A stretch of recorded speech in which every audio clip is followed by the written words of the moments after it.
Is it correct now? Yes. Yes. All right, welcome to ISEN 630. Start over. Okay. All right, thank you. Thanks, guys. All right, so yes, I'm Tom Ferris. I'm an associate professor. Here's that picture I was just talking about with me and the robot. Very cool stuff. I'm going to just talk a little bit about my research interests because this is a graduate course. You know, we are researchers. I am doing all this stuff this summer, which is, you know, part of the reason why this online format works well, because I'll be traveling a lot. I know a lot of you are too. But just kind of some of the domains that I work in. I've been at A&M since 2011, and I've taught this course most years since then. So I probably taught it close to 10 times. My research interests. So you're going to hear about how humans interface in systems throughout this class. But about half of the material refers to how do humans cognitively interface with systems, or in other words, cognitive human factors. That's my expertise area. So I'm very interested in designing to support human cognition. So things like attention and memory. I do a lot of display design and intuitive control sorts of design. I do things like evaluating multitask performance and ability to really, you know, where's your workload capacity in terms of how much you can handle if you're, for example, a pilot and you're flying and we're giving you new technologies and seeing how well you interface with them while you're also flying. I do, you know, things in a lot of different domains. You'll hear examples about them. But in general, if you're interested, I mean, whether you're interested or not, you're going to hear more about my research as it becomes relevant, you know, in the various topics we'll talk about. But again, my research is about how humans cognitively interface. I'm interested in things like workload and stress and surprise, and how does that affect people performing cognitive work. That's interesting to you. There's more classes I teach. You'll learn more as this course goes on. You can say, that's really super interesting. What other courses could I teach? And I'll be happy to guide you there. But that's half of human factors. The other half has to do with how humans physically integrate and interact in a system. And so that's going to be part of this course as well. But again, just introduction, this is me.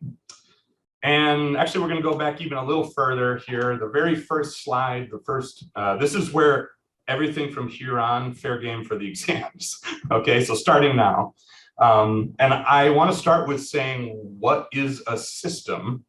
And this is a graduate course in systems engineering, and it's still a hard question to answer for people at this level. It's a hard question for professors to answer sometimes. But there's a couple of essential parts of what it means to be a system and what it means to be a systems engineer, what we're interested in, that I want you to think about in this course, okay? So, all right, so first of all, a system, according to INCOSE, some of you may know the international, well, I'm gonna not know, I hope IN is International something systems engineer, committee of system, I don't know, but it's the international body for systems engineering. They define this. It's a very dry, you know, definition, but it's got some key elements here. A defined objective. So I like to say the output or the outcomes of a system are interesting. These are things that an industrial engineer, an engineer in general, could track. We could, you know, we could track our outcomes. How do we improve them? That becomes, you know, part of the systems engineering sort of, you know, problem sequence, basically. But in essence, I want you to think of a system as a bunch of things, and I'll call them components, just because I got to pick a word. I could say elements, a bunch of elements that work together to produce an outcome, an objective. This is an HVAC, heating and ventilating and air conditioning system. A lot of integrated thermal, you know, chemical, energy conversion, you know, various materials. We're controlling airflow. This has things like the external and internal temperatures that matter for how this system works. All of those factors, tangible and intangible, are part of that system. The idea of this doing a certain outcome, like making the air around me comfortable. Right? Circulatory system. You know, we're going to talk in this class, we're going to talk about various biological systems and how they interact, how they work together to create a human, right? And to keep a human, like, which is essentially a continuously burning motor, to keep that motor going so that we remain alive moment to moment. We have an educational system, a system which includes people and buildings and technologies and infrastructure. And the outcome of this is an education. It's education for really the people of Texas, but of course, internationally, people come into the Texas A&M university system to be educated. And there's a lot of moving parts that if you simplify down to just one or just a subset of these, you can miss a lot of the richness and the complexity that makes the system function. Okay, so that's the big, bold, this is a systems engineering definition. Now we want to get to, so we want to get from there. Okay, so that's what a system is. Systems engineering, what do you want to think about if you are, in an industrial and systems engineering program, or really what you want to think about for this class, because I am in that program and I think about this science from the systems engineering perspective. Okay, so systems engineering in general, you're going to see this defined a lot of different ways. That's why I get really simple with my definitions. It's a bunch of stuff work together to do something, right? So it's highly interdisciplinary. It requires a lot of different disciplines to come together to solve these complex problems. And a lot of times, one common feature in a system, in a lot of different systems, are humans, right? So the human factors side of things becomes applicable in a lot of different systems. As systems engineers, there are two things I'm going to hit on a few times, or maybe over and over in this class, and whenever I think of it. So first of all, the idea of measuring the outcomes or the output of a system at a holistic level. So this is sort of like, I use the example of a hospital CEO. And the hospital CEO needs to know, how is my hospital system operating? And that's a very high level question. And so I need to be thinking, well, let's look at some metric like my patient outcomes, or maybe I have some complex like algorithmic metric that is, how well is my system running? But the bottom line is, I'm interested in, how do patient outcomes at the hospital level get affected by maybe today's decisions? Maybe my decision today is, do I go with, tongue depressor manufacturer A or tongue depressor manufacturer B? Well, while I can go to the nurses who are using those, I can go to the patients who have them stuck in their mouth and get their experience with that. Ultimately, I'm going to make decisions that are at the level of, well, what's my bottom line as the CEO? What's my metric that matters here? So at the system level, we're making these judgments. Another example might be in this class right now. This is my goal, maybe through this system, would be to have, each of you have an absorption of this knowledge that I'm teaching. And so I would judge the effectiveness of this system, which has lots of people interacting, has a lot of technological elements that guide you here, has a lot of environmental time-based factors that will go into that learning process. But I'm going to judge at the end of the course, how well did you learn, right? And I'm going to try to keep that systems perspective. And so I'm not going to dwell too much on how well you did on quiz 3 on question 2. That's one part of it, but there's a whole bunch of moving parts, and I'm going to judge it at the holistic, at the whole system level. The other number 2 thing you got to think about, and I will keep hitting on, is this concept of interactions. So when we have things in a system, and some of those things are humans, right? A couple of humans. Some of those things are technologies, right? Like a robot, for example. Some of those things might be even stuff like workplace safety culture, okay? Or like how well you get along with your boss.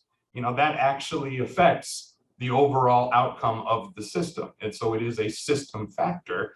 But we look at this, we're really interested in not just you, not just your boss, but the you and your boss interaction, okay? So you might be a great worker on your own, your boss might be a great boss on, his or her own, but maybe together there's some dynamic that doesn't quite work, and the whole system kind of suffers for it. Or maybe you work so well together that it's even better than the sum of the parts to have these two workers. It's better than just those two individually, right? So this concept of interacting between a human and some other element, other component in the system is very much what the way I like to set human factors, human operator, and complex systems in this course. All right, so yes, systems engineers, we are looking at those interactions. Where this class fits in is those interactions go with a human. Okay, so let me pause for a second. Anybody have any systems engineering questions? And by the way we can do it for today is you can just belt it out, or you can put a question in the chat and I'll try to track that. Okay, very good. All right, good. So continuing. So yeah, again, humans, here we go. So these are the types of interesting domains that I think a lot of us have worked in, are aspiring to work in, or could work in the future. These are the types of domains where you have humans doing things in systems that are cutting edge or really need to succeed, and the individual human element is central to that. We are, in a lot of these domains, we're talking about stuff like, well, why do we still need humans driving cars? Why can't we just fully automate them? And we're starting to. But there's still a big question of what is the role of the human in this system? And as it changes, we probably don't have all the problems figured out yet. In fact, that's kind of why it's such a long process to transition from humans in control of something to more automated systems. Even sports, maybe you didn't think about this. This is a system of humans which are operating, in concert together towards some goal. And yeah, this player is super important and that player is super important, but the interaction between them is also very, very important for how successfully the team can operate. So all of these fields, you've got humans behaving physically and cognitively. They're contributing what they can physically provide as far as work. They're contributing what they can cognitively provide as far as cognitive work, okay? And other elements in the system are doing so as well. And this all has to be working smoothly together. And so there you go. That's what we're trying to do with this class, make things work smoothly together with humans. Okay. So as I mentioned, so here we're getting into a bunch of different, course terms. And if you're confused, if you look at the syllabus, which I emailed out, I hope I attached it. I hope I didn't forget. If I didn't email it out, I'll show you where it is on Canvas in a moment. But we're going to say human operator in complex systems. That's the title of the course. You are going to see in the textbook, it says human factors engineering. That's probably it's right down there. That's probably a little closer to the everyday field that you may hear that term. Whatever you call this course, I would say, as long as you appreciate that there are design factors for how humans think and physically interact that engineers can consider and make systems work better, then you can call it whatever you want. But these are some fields which you may start to see kind of blended terms here. So if we think of I like this picture right here because this is like one of those children's puzzles where you put the shape in the hole, in the right hole, and it's like, okay, this one doesn't fit. It's the last piece and it doesn't fit. So this I think is a pretty nice analogy or metaphor for the human in a lot of these systems. It's frankly always easier to fit technologies or other system aspects into a system. Humans are the hardest component sometimes to fit into these systems, and there's implications for that, and I'll show you in the next one. But here, we're trying to get this blue block to fit into our system so the whole thing works, smoothly. Those humans contribute cognitively and physically to whatever the system is. Sometimes that's good, sometimes that's a limitation, and here's a good example. This looks like something this isn't a picture I took, but I use it a lot because I think it both illustrates innovative skills. Hey, how do we reach up there It also illustrates how human decision-making can lead to suboptimal outcomes. So if you can imagine, 5 seconds after this picture, there was a fall and an injury. You might call this humans introduce limitations into a system that we also want to know. Humans commit errors, but humans are very good at, for example, being creative and solving errors or solving the consequences of errors. So we want to empower the strengths of humans, and we want to basically control for or manage the limitations of humans, like stupid decision making. And when we get to human error, that is a fun topic. So here we are, human factors engineering, human factors and ergonomics. Depending on where you are in the world, these mean slightly different things, but I'm putting them all in one big pile and say humans, cognitively, physically, system, that's this class. Now, this is topic 0 I'm going through right now. Topic 1, which is already posted, the videos for that actually goes into a little more of the history of these terms and how they kind of came to be through various, like professional developments and societies. So you can kind of, get a little more of the history there. But I'm not going to quiz you in this class, hey, which is human factors and which is ergonomics? This is all one big pile of human system stuff, okay? Good. Any questions? Sorry, any questions so far?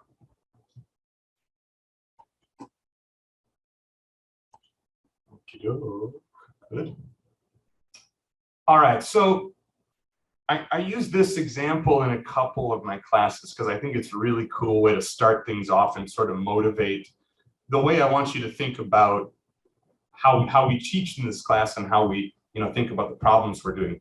So remember how I mentioned, like the human is that blue block, that most difficult piece to fit into our puzzle.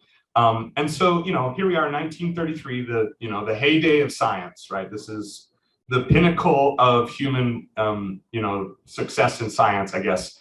And, you may remember, I don't think they do this anymore, but there was a period in history not too long ago where I want to say like every 4 years or something like that, they'd have this World's Fair, and it was kind of like the Olympics in that there'd be a place that was chosen to kind of showcase their city, and it was supposed to be a lot of like, here is the current cutting edge science and culture and all of that. So probably really cool stuff. So 1933, and Chicago, Illinois, United States, took this. This is their motto. They developed this motto, and they, it's trying to sound very, futuristic. Here we are. We've now mastered our physical domain as humans, and so as science finds what we can do, and then industry takes what science does and applies it, and that makes a better world, and man can conform to that, and that's the way we do things now. Okay, so in case you didn't see this coming, I am poking holes on this because it's that last one, man conforms, and it should say humans conform. Obviously, I'm not trying to, identify just one sex here. But in general, what this is saying is that blue block has to fit into our puzzle here.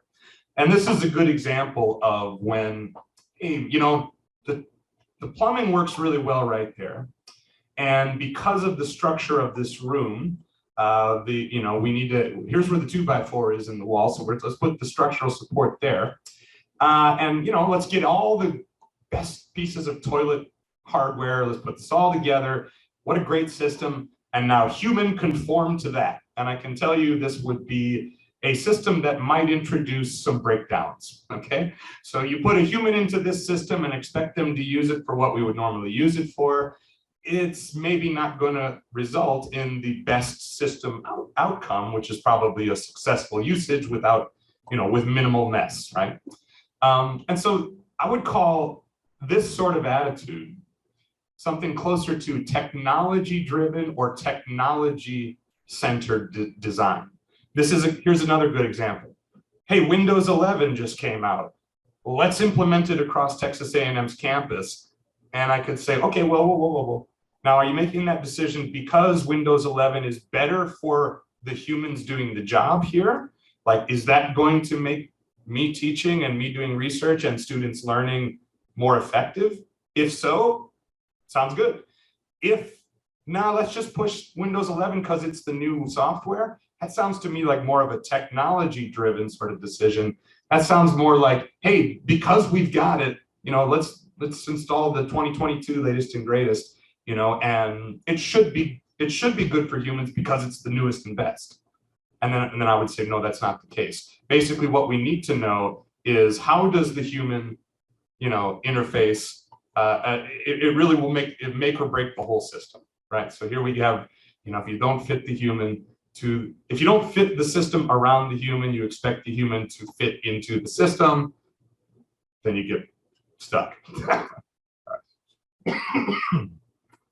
Okay, so here's our course, right? So if you think about a systems engineering perspective where one of the things interacting in that system, or several of those things, are humans, that's a good way to think about this. The first half of the course is mostly going to be covering cognitive human factors, and roughly the second half is the physical human factors. Kind of blends together at a couple of points, but in general, it's humans fitting into a system, performing, and being part of the output of that system.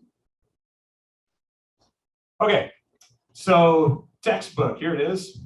I recommend it for a couple reasons. Number one, it's not very expensive. I think it's like $40 or something paperback, and it's an excellent book. Honestly, I recommend it for any engineer that's going to be working with humans. It's quite a reference in addition to like guiding the material, as we go. However, I won't have, let me make this clear, I don't have anything that I will put in an exam or a graded item that is not at least discussed with enough depth in the lecture. So do you need it? No. But do you need any book? No. So I do really strongly recommend it. It's a great book. It'll help a lot if you're really serious about learning this topic. It's not required.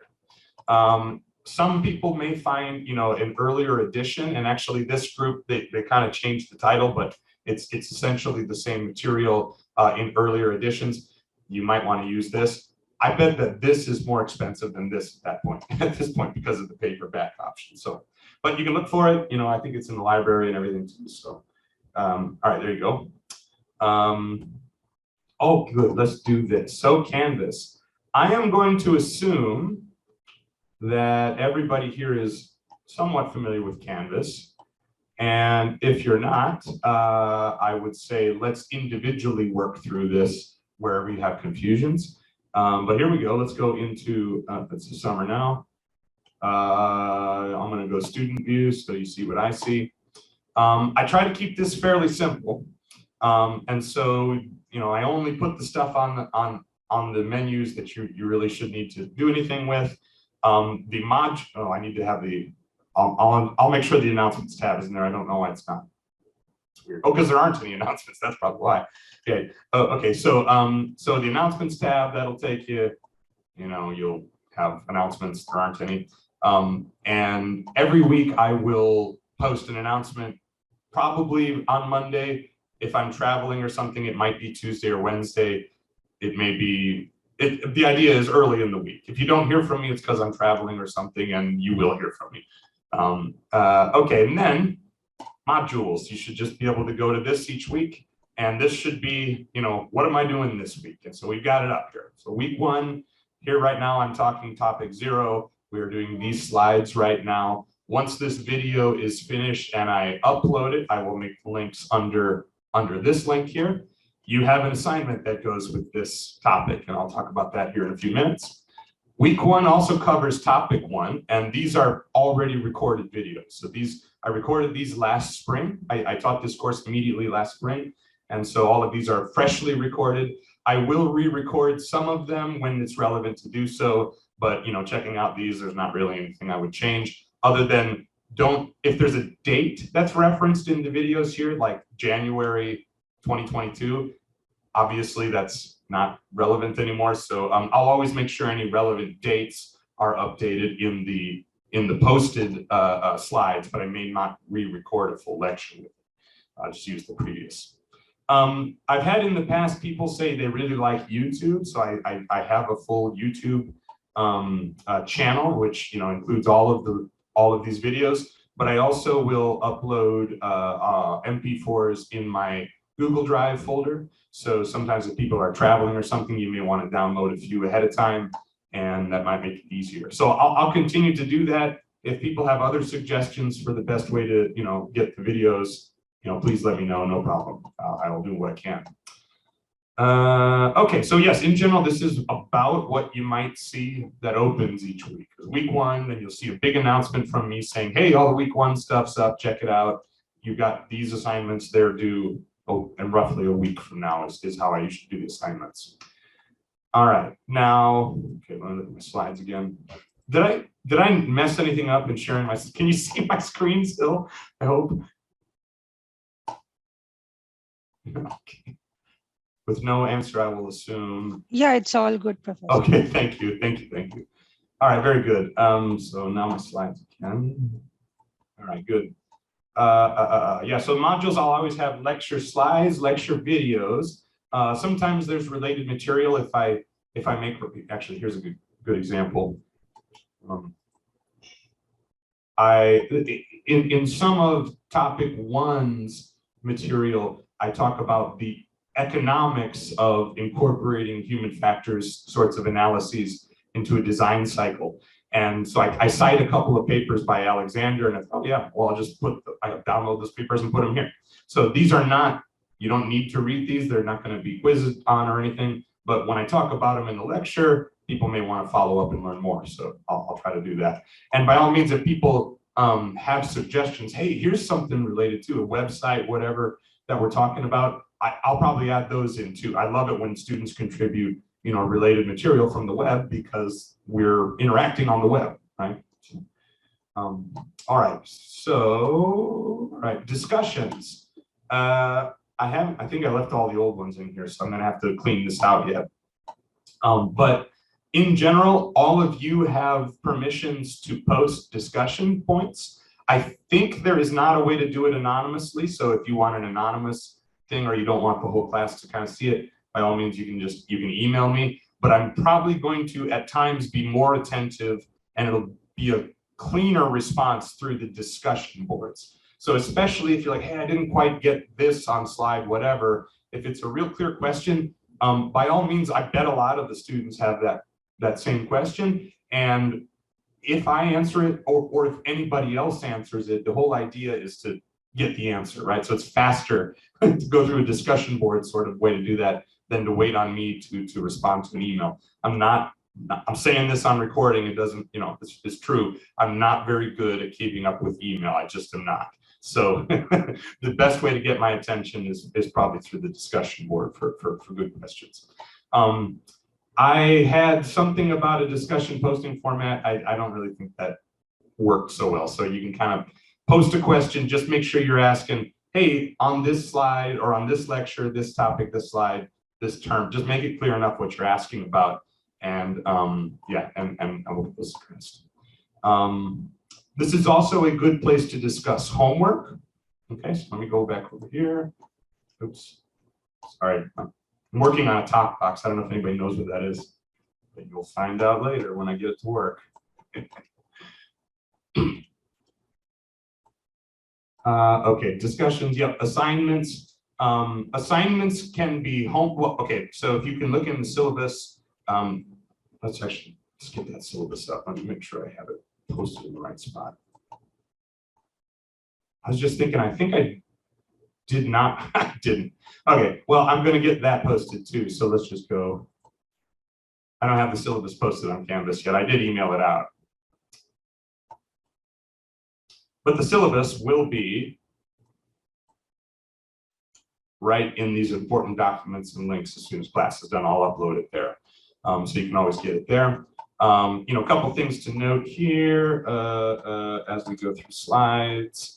I call all of the things you do each week assignments, but they may be homework that's graded. It may be homework that's not graded, and it may be a timed quiz. And I wanted to say that for homework, here we go, in this class. Assignments. Sorry, let me just go to this. Yes. Okay, so for home, every week you're going to get some assignment that goes with each of the topics. In general, I'm pretty strict about the submission dates. I don't accept anything late. It's just always been my policy. Of course, there are university excusable reasons. You can look in the syllabus for those. They require documentation. Other than that, I'm a reasonable person. If you say, hey, I've got a lot going on at the beginning of that week, do you think I could have, a little extra space? And if you let me know ahead of time so I can set that, I'm likely to do it, but no guarantees. But if you come to me after the fact, it needs to be university excused. Good. So here's a huge point. So please pay attention for this. I encourage people to work together on homework assignments, even graded homework assignments. I encourage you to work with your classmates in the way that is helpful working together, not I'm going to copy off my buddy. And I allow that because I don't see that. I typically see students, no, they appreciate being able to work together, asking each other, why did you solve it that way? Hey, did you think about it this way?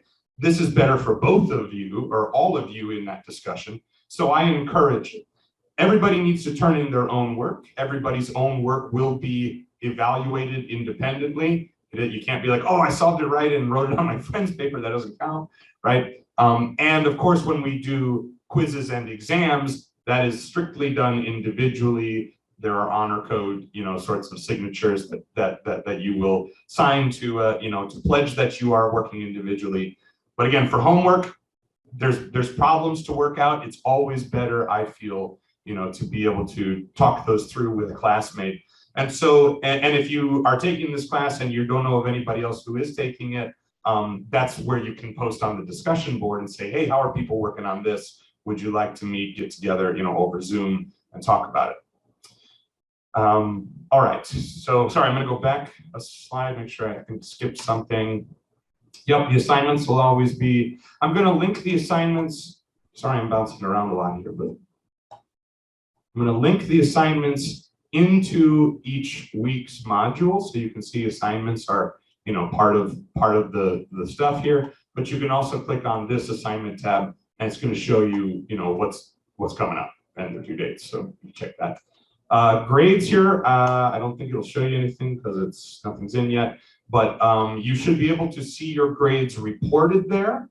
However, know that the final calculation stuff, I always do that offline because I have never figured out how to get the weightings right in Canvas. Maybe I'll figure that out this semester, but don't look at this and try to calculate your own grade and then tell me you got this percentage. How come it's that or that? I'll be happy to show you my calculations, but it's not gonna, however Canvas auto weights these things, it usually isn't right. Okay.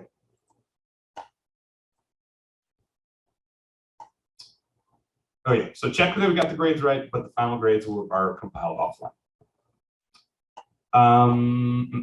The grades in this course. So 30% of the final score comes from these every week assigned topics. Okay, so assignments. So this will, homework or quiz. You have homework 0 and homework 1 worth 5 and 15 points due on Monday, June 6th. Those are the first two.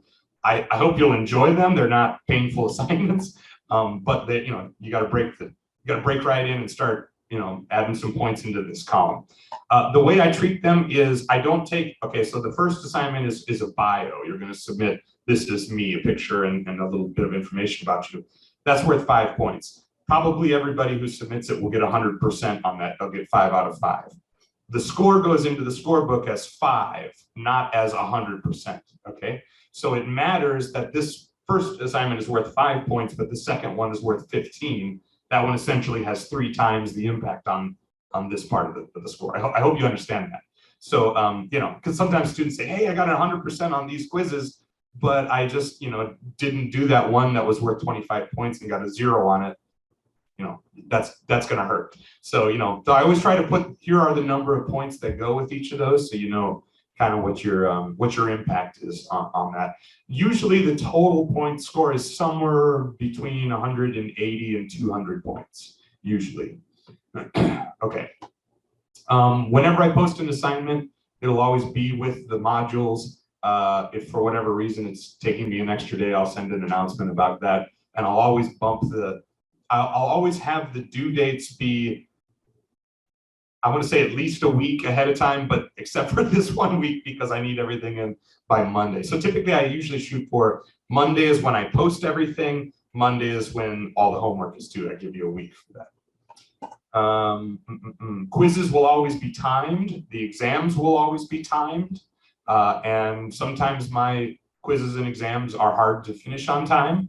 But the good news is for both quizzes and exams, I always say open everything except other people. Open everything except people, right? So you can have a book there open, you can have all of your notes there, you can literally go back to the lecture videos and watch them while you're taking the quiz or exam. Of course, the downside of that is it's a timed exam and the timer doesn't pause. And so you do want to go into these being prepared to take them, but you don't have to have any equations memorized. You just have to remember where those equations are in your notes, okay? So I hope that helps. I think it's closer to what a real world engineer should be expected to do. It makes my exams harder because I'm really clever about writing things that you can't just do Control F, let me look up that keyword and see where it shows up in the notes. You're gonna have to understand the material, you know, going in at a basic level. The exams are worth 50%, 25 and 25. Very commonly, people don't do as well on the midterm as they do on the final because my midterm is hard. My final is hard too, but sometimes people have to believe me by taking the midterm to see how hard it is. That won't be the first chance you get to do a timed online thing. We'll have some quizzes before that. And just know, you know, I do write difficult problems because that's what I do. So not to be mean, but to help people, you know, distinguish really, you know, exceptional levels of mastery from otherwise just outstanding. Good. So 30% weekly stuff, 50%. There are two there's two exams. The midterm is likely to be the week of July 4th, although I didn't put that in stone. So probably a week or two before then, probably at least 2 weeks before then, I'll make sure I've locked in the date. But when you take these exams, both exams will have a period of 3 or 4 days that they're open, and you can take them on your own time. And you can either do that where you Zoom record yourself while taking the exam. And you know, that's basically just like, I know it's open everything, so it's just for me to verify that you're not in the room with another person, you know, or chatting with somebody else. And then and if you don't have, I guess you all have Zoom if you're watching this, although not necessarily, I forgot. So if you don't have Zoom, if you don't use Zoom, I'll work that out with students individually on how to handle that. We can do proctors or whatever. Finally, 20% of the course is on a semester-long research report. I have a few examples which I will open after class. Again, I'll just do it now so I don't forget. But what you'll see, some examples for that, and I will, you can just check them out now. Oops, don't show that, don't show that. Okay, modules. Okay. I'm going to open up the semester project so that you can see some examples, but I don't want you to see the assignments yet because they will change. But if you were curious, okay.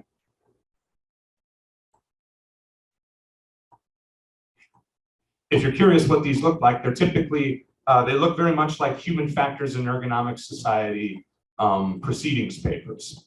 And so, you know, you can check these out. They should be visible. Stupid thing. All right, there we go. So, I hope that did it. Okay. And I'll give you more information on that roughly third week, I think. Yeah, probably week 3 is when I'll introduce that. So you can start thinking about, looking at those examples, start thinking about things in your world that you might like to, dig into more deeply as far as the concepts we're talking about here, because it's a totally your choice sort of thing.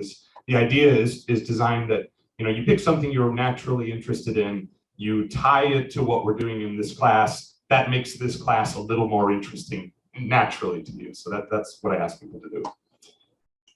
Okay. Any questions about grades or that breakdown there?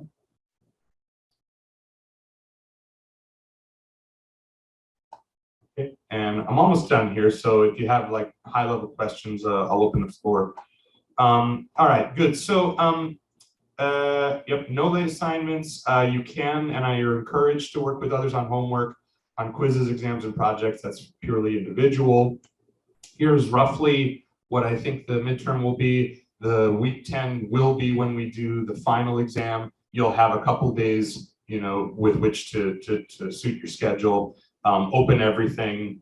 I have a regrading policy for everything that's graded, and it goes like this. You have 1 week after receiving your grades and feedback. So I'll post like rubrics, or I'll post, an answer key for assignments or whatever. It's entirely common, I was going to say entirely possible, it's common that I myself make an error in writing the quiz, writing a quiz question or exam question. I didn't think about it the same way that you do it for that reason, or you have another way of interpreting the problem that I want to hear, and engineers can solve problems a lot of different ways, sometimes to different answers, and they can be equivalently correct. And so this is the way the system works. I write something, a quiz, an exam, a homework. I give it to you guys. You take it, you write your answers down. A third party, our TA or grader, gets those and has to interpret what he or she thinks I was doing in your papers. And there's room for a breakdown there. And so what I ask then is, rather than keeping, in order for this system to keep moving like a train, I just ask that once we get it all back to you, I'm going to tell you why it was graded, or I'm going to tell you what my reasoning was for grading things a certain way. If you have more to ask about, I just ask that you follow the policy, the written request policy that I have in the syllabus. In essence, you have 1 week, and in writing, if you say, dear Dr. Ferris, could you please take another look at this problem? This is what I did, and according to your rubric, it should have been this. However, I assumed this, or I interpreted it this way, and just give me some more context. Please do this for everything that you're requesting for a single assignment. So, I don't want like, here's for question 1, and now here's another submission for question 3, and like put them all in one thing, just to kind of keep things controlled there. And if you do it in writing, that helps, because if I then keep track of that, and if I make an adjustment on one person's assignment, I will apply that throughout. So I want to have that documented. You also have only 1 week. So this is why at the end of the semester, I'm not going to talk about how things were graded on the midterm anymore. Like, I'll give you a full week to review and to just, discuss and submit this. And then, and then we'll get back to everybody who submits a regrade request. It may take another week for us to get back to you, but that works pretty well, I think. And it's not a disrespectful thing at all. It's helpful for me to not have to be too much of a perfectionist and get every single thing exactly right, if I can rely on the fact that I've got a safety net here. The students can tell me if I mess something up. Any questions about that?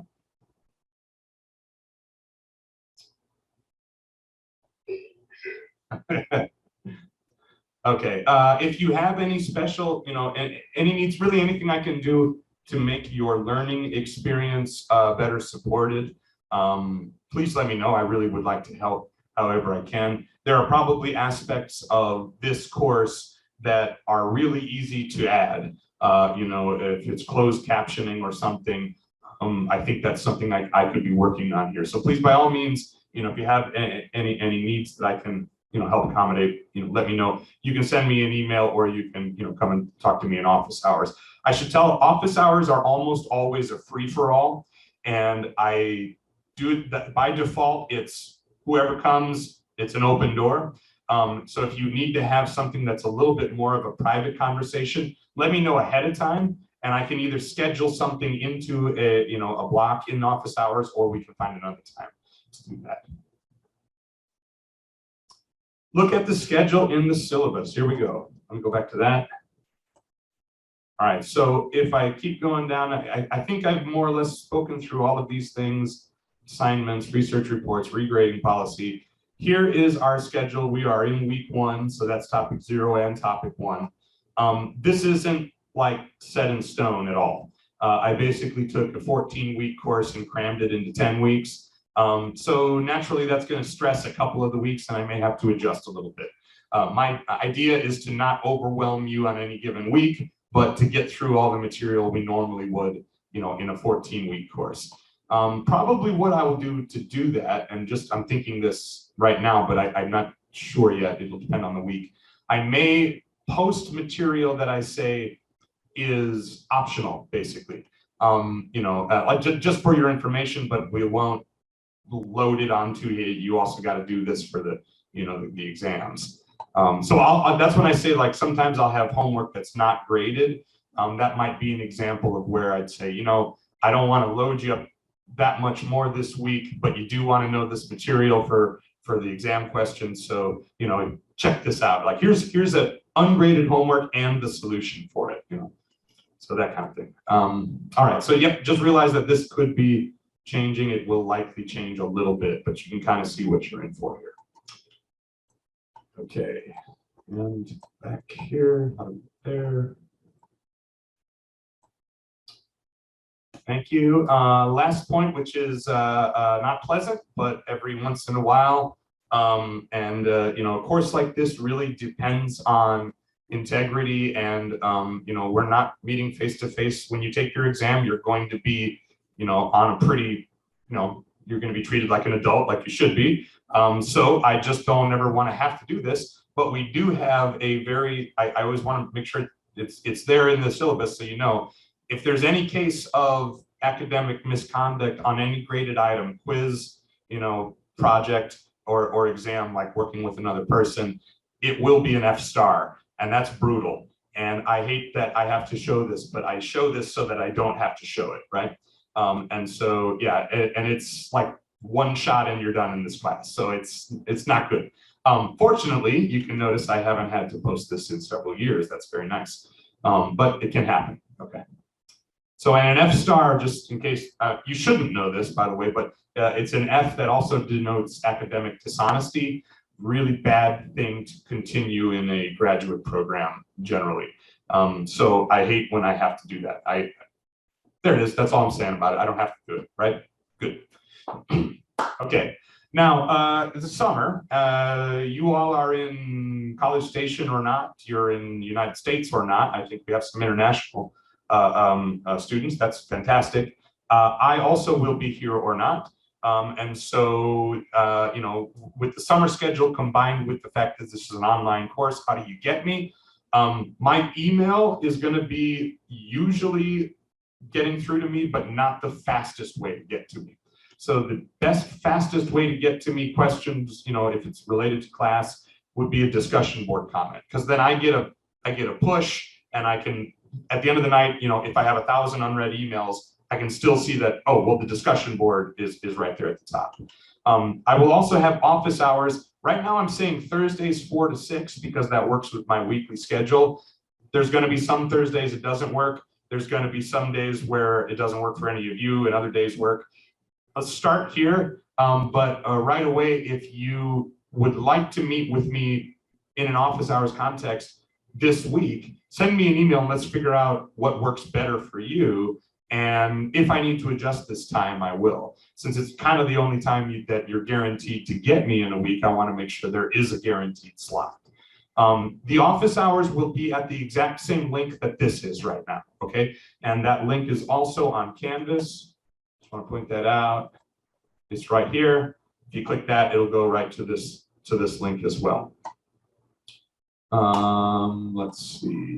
Yes, if you send me an email, hey, I'd like to talk about something, I didn't quite get this, by all means, just send me a range that would work, and give me at least 24 hours to make sure, because again, I'm not great at attending to email.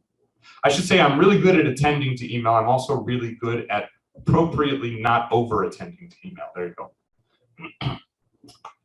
Okay, how do we make this a great class? I would love to have questions. The discussion board was very active in the spring, to help bring up, hey, and we're going to do some really interesting topics that involve being a human.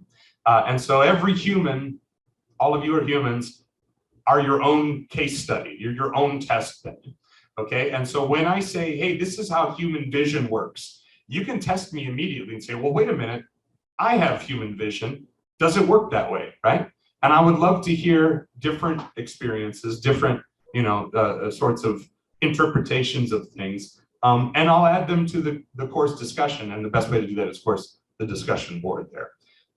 Sharing anecdotes. For example, we have we talk about vision, and one very popular topic is color anomalous vision. So, when people say they're colorblind, that's not technically, a medically correct term, but we have different forms of color anomalous vision. And I put a decent bet down that somebody in this class has a form of color anomalous vision. And a lot of times, I'm not asking you to out yourself by any means, but a lot of times having that person share their life experience and share, what it's like to see things from their perspective is incredibly enriching. It's incredibly interesting. So I've had a number of students, kind of volunteer that, talk about, hey, here are my color, my color blindness supporting sunglasses that help them differentiate some hues. So anyway, that kind of thing, I love it. You go to a concert and you have, hard of hearing for a day. When we're talking about hearing and noise topics, I'd love to hear about it, right? So tell them about everyday life. Think about what we're talking about. How does it apply to being a human? Share with me, share with the class, any cool stories about your own life and how you experience these things. It just makes the whole class that much more engaging and enriching. I appreciate feedback. Again, I've been doing this for roughly 10 years, more than 10 years, but roughly 10 times. So I think the pace is okay to a little bit too fast. So I would appreciate to keep hearing, hey, should I go into more depth on this or that? Any of this stuff you feel like is less relevant. Continuous improvement is always part of the game here for me. So, any insight is helpful. And if you're willing to be flexible, I can tell you that we will probably flex a few times this summer, and you can flex for me and I can flex for you. So that'll help. Oh, good. Let me just say, okay. So here's the thing. I'm going to show you a couple more slides of the research that I have been doing this last year as part of my sabbatical, because I think there'll be more of this coming in the summer. Also, I can talk more and more about this because it's starting to be approved for public release. So I'm doing research with the U.S. Army, and in particular, I'm part of so the Army Future Command has a program. I don't know exactly how it sorts into the hierarchy, but it's called the Crew Optimization and Augmentation Technologies Program, and it involves the future of military ground vehicles. And my research, again, I'm interested in how do humans interface into complex systems and cognitively. So I'm looking at driver interface questions. So for example, this is something called a Stryker. It's a a heavy, I guess it's a medium class military vehicle. And these two things are remote controlled vehicles. They have some safety drivers in them. But there are people inside, there are crew people, soldiers, inside this Stryker that are remote controlling these two vehicles, okay? And that's what the interior looks like. And so these are the soldiers, well, they're engineers, they're not, I couldn't show you if they were the soldiers. There are engineers testing them out, but we had, a question like, well, what is head-mounted display like this, so we can see almost in like a virtual reality context what's going on in the vehicle space, or a vehicle-mounted display like this. Which one is better for supporting the types of crew tasks we had them perform, like navigate this obstacle course, get all three of your vehicles, in a formation that's required to, traverse this area. And then there I am, you can see the A&M mask there. I got to crawl around. I got to do workload assessments for these operators. Talk about, cognitive load, physical load, attentional demands, all stuff that we're going to talk about in this class. Super cool research, right? So this is what you do when you're on sabbatical and you don't have to, you don't have to be in a classroom every week. I did some real Indiana Jones style research. This is my former Ford Escape that is now a Cube in Austin, because I told it a couple weeks ago. But I also took this up on, this is in a military camp in north central Michigan, where they have controlled space for vehicle testing. And this was at the height of COVID, so I literally was like in my car all day. Like I was talking to the scientists through walkie-talkies, so we weren't in close contact whenever we could help it. So yeah, I ate in my car. I lived in my car for a week and was an experimenter. And I got to drive around on a military course, obstacle course, and keep track of things like, the communications among the vehicles, how well they stayed in formations and executed the various tasks we had them do. It was quite exciting.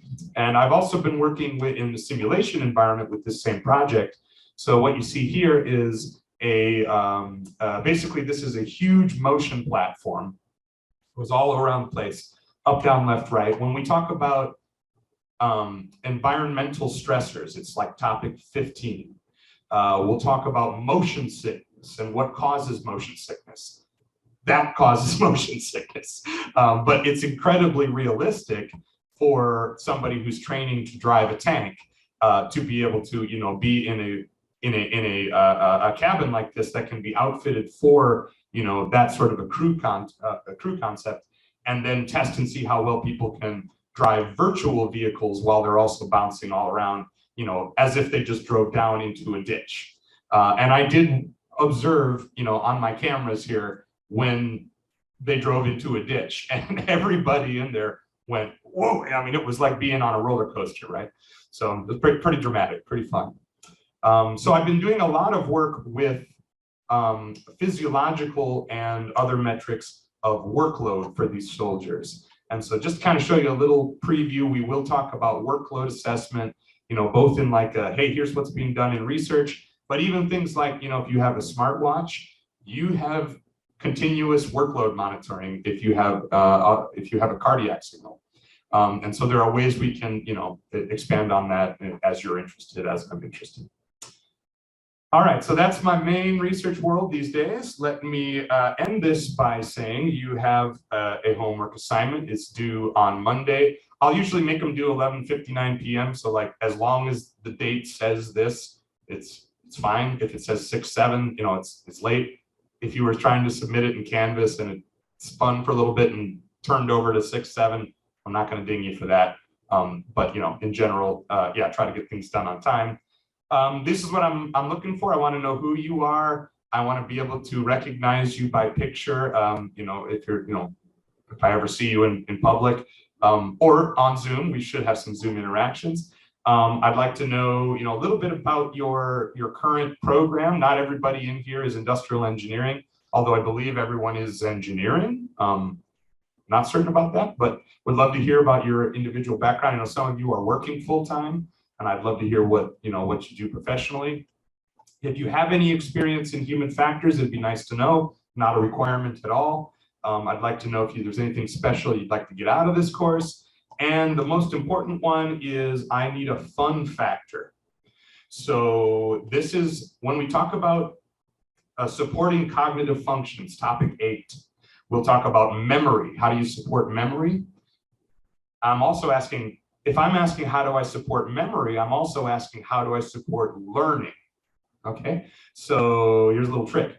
If you have something that you can link somebody to, the more network, the more basically connections between thoughts you have that go with a person, the more robust that memory for that person can be. Just like the more robust for any concept you're learning, if you can relate it to something you already think about a lot, or is amusing to think about, or entertaining to think about.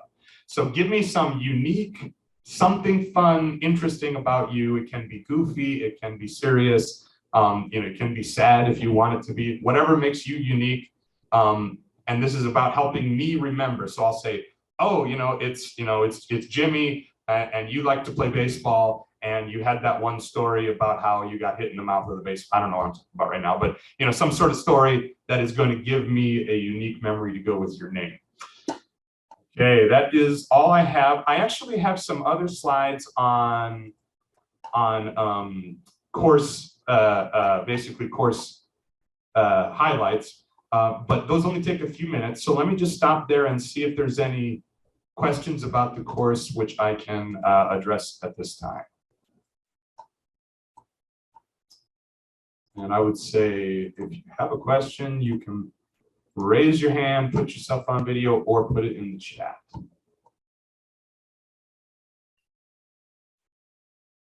And in the meantime, let me go. Okay, so if there aren't immediate questions, I'll just do the highlights, and then we will chuckle a little bit because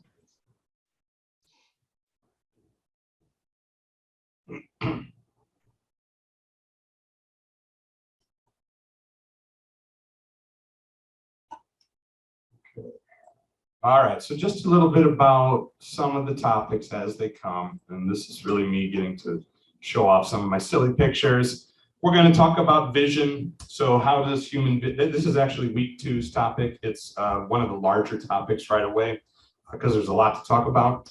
But how big is something? How clear is it? How do things like color and contrast and distance factor in? Sight lines, where do I put things to be visible? This is all about humans visually interacting with the environment. So we'll have some good topics there. Information processing, reading signage, interpreting symbols. This is sort of a subset of the display topic. And so we'll kind of look at these and look at how informative they are. If you take a minute and look at each of these, you may be confused by each of them, and that's kind of the joke. I don't know if you knew this. There is an intersection of Bryan and Bryan in the city of Bryan. I've stood there. I should get my uncle Brian, and he could stand there. That'd be really Bryan. But yeah, this kind of thing. How do I interpret where the Okay, well, there you go. Okay, when we talk displays and controls. Advanced displays, this is one of those topics that I recently refreshed because displays are more and more advanced all the time. There's more and more new cool things to talk about. Wearable devices, this is part of displays and controls in the future. Vibrotactile devices, like wearable visual items, this is all happening. Augmented reality.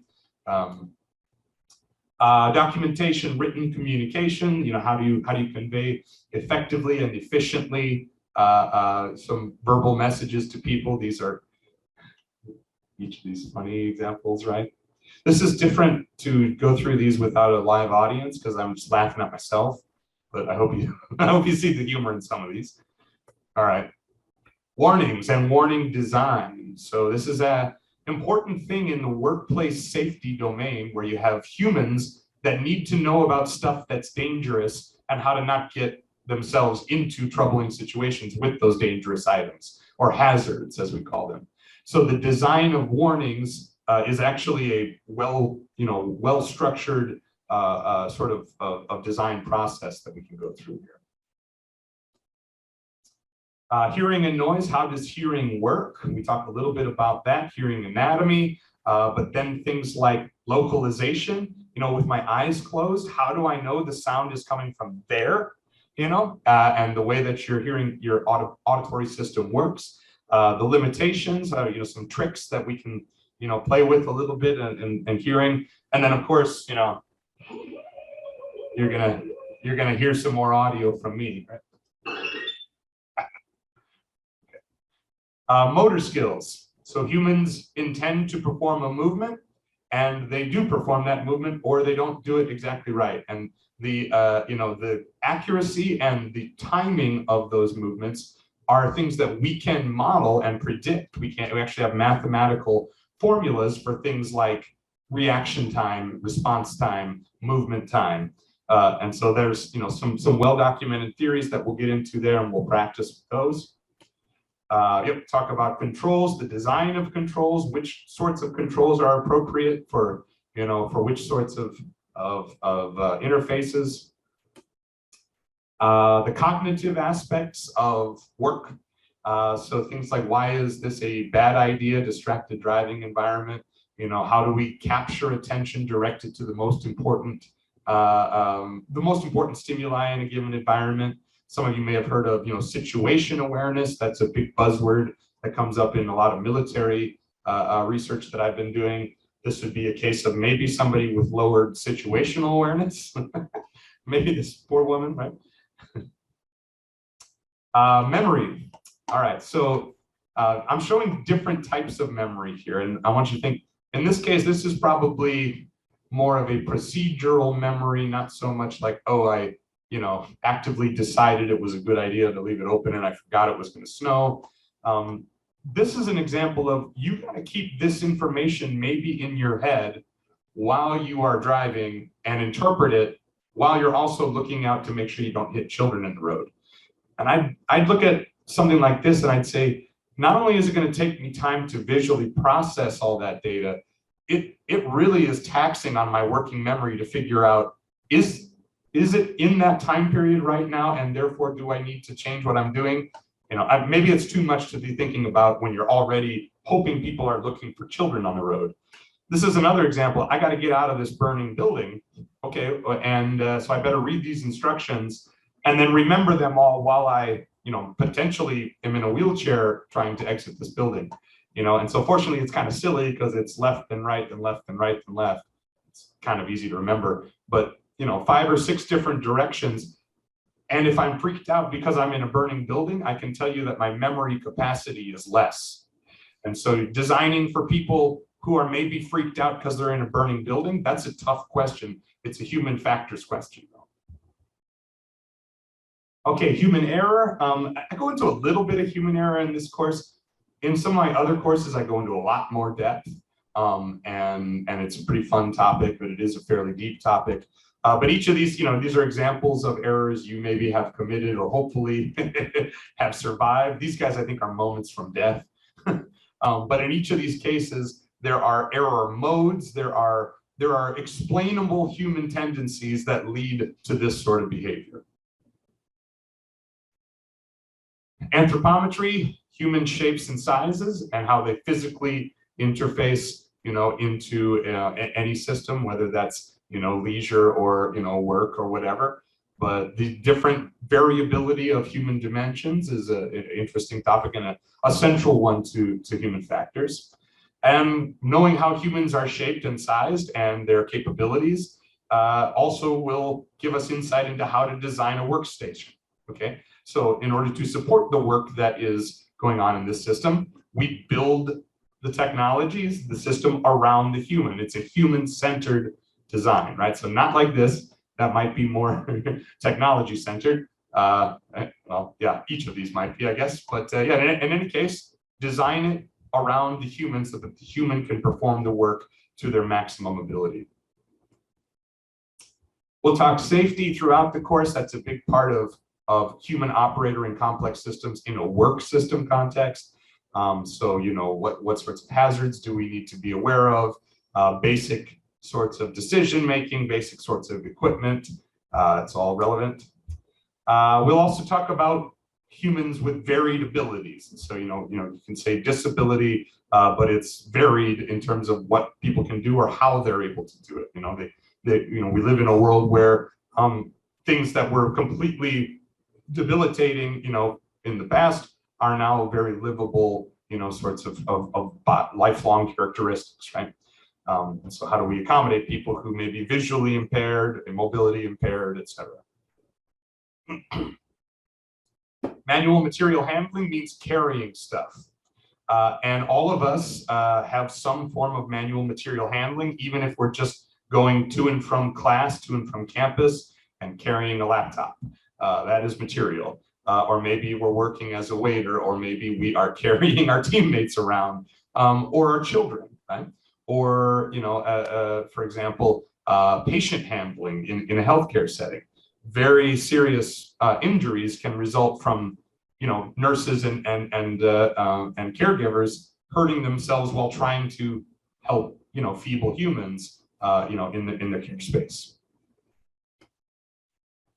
Environmental stressors, we'll talk about what it means to work in environments that are hot or cold or ventilation limited, or have other sorts of radiant energy or other things that humans need to be aware of, protected from. We'll talk about those near the end of the course. Scheduling and shift work. Why do we get sleepy at 1:30 p.m. after lunch? It's because of things called circadian rhythms. We have human body rhythms that dictate our levels of arousal and awakeness. Things like caffeine content and caffeine intake become part of our everyday lives, and those can affect these cycles. But just talking about how do I schedule work when you also have to schedule sleep. And so there's a science to that. And then finally, one of the last topics we may talk about is groups of people working together. And so how to interface, in the job place, crews of workers versus, more specialists in certain domains. Shredded cheese authority, only this guy can do it, right? And so this will be one of the last topics we make it. That's it for today. The next topic, which is again, recorded and posted on Canvas, topic 1, introduction to human factors and ergonomics. And then in there is an introduction to the system modeling methods that you will need to do for your homework 1. And so let me just show one more time on Canvas. We do have 2 things due in 1 week. The first is, let's just go to the assignments tab, right? So the first is, oops. Oh yeah, you can't see all that stuff. There we go. So first is your bio. Click on this. I would like you to, I think this downloads the instructions and an example. That's right. So you can see an example from me. Come on. Yep. So here's my example. You can kind of use as your own if you want to use that as a model. That's due on Monday, and also homework 1. Hello.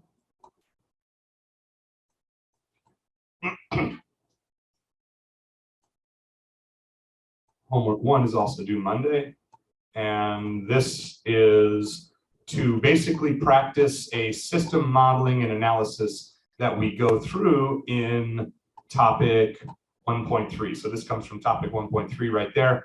Once you have gone through that material, that video, that will kind of give an example of what I want you to do for this homework.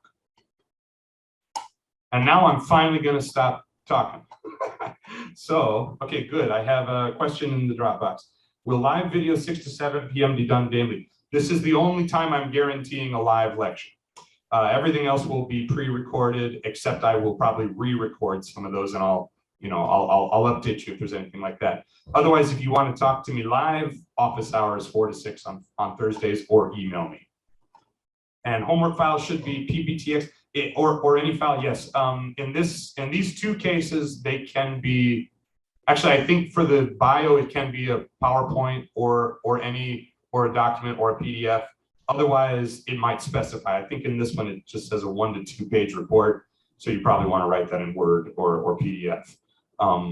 If you have anything other than Word, PDF, or PowerPoint or Excel, and you're curious about it, you can always ask me. Thanks. Good questions.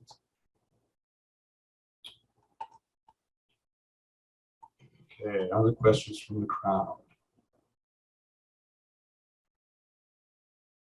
All right, folks. Well, this has been a, let's see, 75-minute lecture. So that's about right. Thank you very much. I hope you enjoy the semester. I'm gonna stop recording, but I'll hang on here and I'll dismiss you, but I'll hang on if anybody has any individual questions. Other than that, I will see you in office hours and in the internet. And you know, if you want to meet in person, I'll be on campus at times. Please just email me and we'll connect sometime this summer. So thanks a lot, everyone. I'm going to stop the share and stop recording.